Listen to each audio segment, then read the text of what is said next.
Friends, आज का जो टॉपिक है वो भारत एवं विश्व भूगोल से टॉपिक है। तो फर्स्ट क्वेश्चन देखेंगे, भारत में जनकाकी इतिहास में महाविभाजन का वर्ष है। तो इसका राइट आंसर ऑप्शन ए इसका राइट आंसर होगा। जब भारत में जनकाकी इतिहास में महाविभाजन का वर्ष 1921 इसका राइट आंसर होगा। नेक्स्ट क्वेश्चन देखेंगे, वर्ष 2011 की जनगणना में निम्नलिखित में से किस राज्य की जनसंख्या में कमी आई? तो इसका राइट आंसर नागालैंड इसका राइट आंसर होगा। जब इसकी राज्य की जनसंख्या में कमी आई है, तो इसकी जनसंख्या में जब जो कमी आई है वो 11,534 में वृद्धि में कमी आई है। तो इसका राइट आंसर होगा। नेक्स्ट क्वेश्चन देखेंगे, जनगणना 2011 के अनुसार निम्न राज्यों में से किसका जनसंख्या घनत्व अधिकतर है? तो इसका राइट आंसर पश्चिम बंगाल इसका राइट आंसर होगा, जिसका घनत्व सबसे अधिक माना गया है। नेक्स्ट क्वेश्चन देखेंगे, पूर्वी तटीय मैदान का एक अन्य नाम है। तो इसका राइट आंसर काराकोरम तटीय मैदान इसका राइट आंसर होगा। और जो भारत के पूर्वी तट के फॉल्स इसका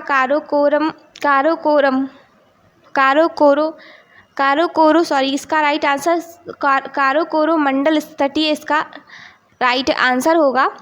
तो इस जो बिंदु के कैप कोमोरिन तट के भाग को कारोमंडल तट कहते हैं, और जबकि कोकड़ और गुजरात मैदान तथा मालागार तट का संबंध पश्चिमी तट से है, और इसी भाग से इसे कोरोमंडल तट भी कहते हैं। नेक्स्ट क्वेश्चन देखेंगे, भारतीय मानक समय किस रेखांश पर अपनाया जाता है? तो इसका राइट आंसर ऑप्शन ए इसका राइट आंसर होगा।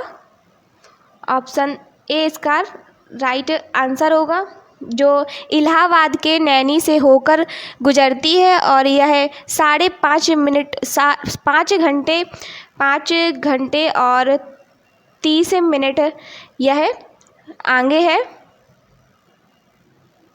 नेक्स्ट क्वेश्चन देखेंगे, भारतीय उपमहाद्वीप मूलतः एक अंग था। तो इसका राइट आंसर ऑप्शन डी इसका राइट आंसर होगा, जो भारतीय उपमहाद्वीप का एक अंग था।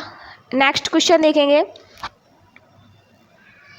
निम्नलिखित में से किस देश के साथ भारत की अंतर्राष्ट्रीय सीमा नहीं लगती है? तो इसका right answer Sri Lanka option C इसका राइट आंसर होगा। और क्षेत्रफल व जनसंख्या की दृष्टि से भारत दक्षिण एशिया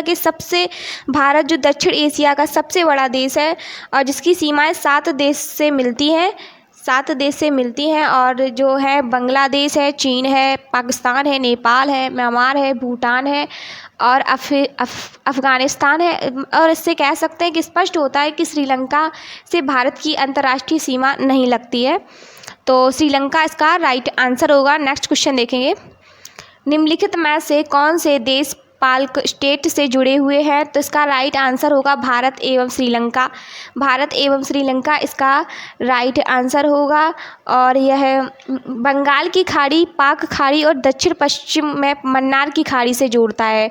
इनको ये जो बंगाल की खाड़ी और पश्चिम में मन्नार की खाड़ी से इनको जोड़ता है। नेक्स्ट क्वेश्चन देखेंगे, गाडविन आर्स्टन क्या है? तो इसको K2 भी कहते हैं, और जो K2 है जिसकी ऊंचाई है वो है 8,611 है मीटर इसकी ऊंचाई है, और यह माउंट एवरेस्ट के बाद विश्व की दूसरी सबसे ऊंची चोटी भी कहा गया है इसको। नेक्स्ट क्वेश्चन देखेंगे, बृहत्तर ग्रेटर हिमालय का दूसरा नाम क्या है? तो इसका राइट आंसर हिमाद्री इसका राइट आंसर होगा, और जो इसका दूसरा नाम है।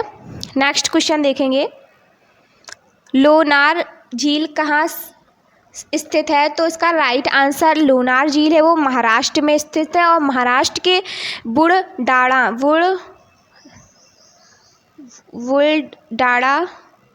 बुलढाणा जिले में स्थित है, और यह एक खारे पानी की झील भी है। यह खारे पानी की झील भी है यह।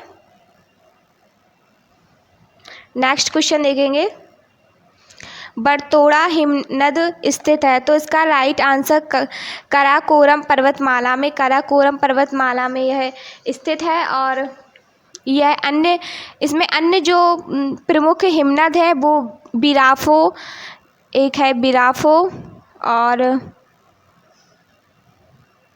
नेक्स्ट है सियाचिन, और नेक्स्ट है हिस्पार है, और जो हिस्पार इतने ही है। और नेक्स्ट क्वेश्चन देखेंगे, भारत का कुल कितना भौगोलिक क्षेत्र वन भूमि है? तो इसका राइट आंसर ऑप्शन ए इसका राइट आंसर होगा। और भारत का वन स्थिति रिपोर्ट 2019 के अनुसार 2019 के अनुसार वो भारत का 21.67% रहा है भौगोलिक क्षेत्र। और वन भूमि का जो रहा है वह रहा है 7,12,249। यह रहा है 7,12,249 यह रहा है। नेक्स्ट क्वेश्चन देखेंगे, भागीरथी और अलकनंदा के संगम पर स्थित नगर है? तो इसका राइट आंसर होगा देवप्रयाग इसका राइट आंसर होगा। और यह भागीरथी और अलकनंदा नदियाँ गंगा नदी के दो प्रमुख स्रोत हैं, और इन नदियों का संगम देवप्रयाग में होता है। जो ये नदी है इनका जो संगम है वो देवप्रयाग में होता है। और यह नदी गंगा के नाम से जानी जाती है। यहाँ से जो नदी है वो गंगा के नाम से जानी जाती है।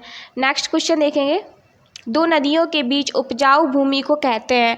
तो इसका राइट आंसर दो आब इसका राइट आंसर होगा। जो दो नदियों के बीच की जो उपजाऊ भूमि होती है उसे दोआब कहते हैं। और जल विभाजक जो क्षेत्र है वह होता है जो जल के प्रवाह की दिशा को विभाजित करता है। जो जल की दिशा होती है उसको विभाजित करता है वो होता है। और जो तराई है वो क्षेत्र जो दलदली मैदान है। जो तराई होता है वो दलदली जो मैदान होता है वह होता है। और जबकि जल संभर है वो जल के संरक्षण व प्रबंध की एक विधि है। जल के संरक्षण और जल के प्रबंधन की एक विधि है। और नेक्स्ट देखेंगे क्वेश्चन, पन्ना मध्य प्रदेश में एक बहुत महत्वपूर्ण स्थान है, वह निम्न में से किस खदान के लिए प्रसिद्ध है? तो यह पन्ना है मध्य प्रदेश में, वो हीरा के लिए बहुत ही प्रसिद्ध है, क्योंकि पन्ना है वो हीरा के लिए बहुत प्रसिद्ध है। और नेक्स्ट क्वेश्चन देखेंगे, पश्चिम बंगाल में रानीगंज का संबंध है? तो रानीगंज का जो संबंध है वो कोयले के क्षेत्रों से है। और जो पश्चिम बंगाल के वर्धमान तथा जो कोयला के लिए जो क्षेत्र प्रसिद्ध है वो पश्चिम बंगाल के